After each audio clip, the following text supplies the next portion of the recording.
তুমি যত ধরনের সোশ্যাল মিডিয়া অ্যাপ ইউজ করো, এমনকি এখন তুমি এই ভিডিওটা যে অ্যাপে দেখছো সেটা ফ্রি অফ কস্ট।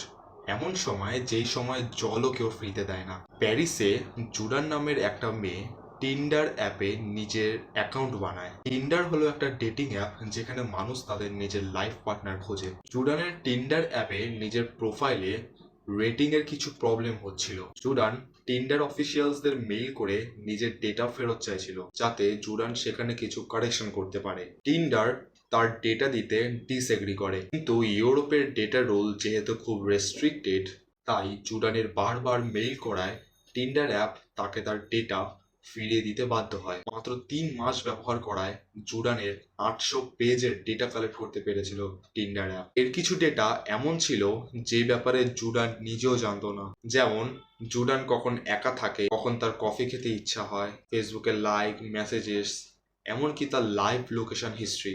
এখন ফ্যাক্ট হলো, টিন্ডার একটা ছোট অ্যাপ, আমরা এর থেকেও বড় পাওয়ারফুল অ্যাপ ইউজ করি। So be aware of your data privacy. This is day 5 of telling real stories. Subscribe for more videos.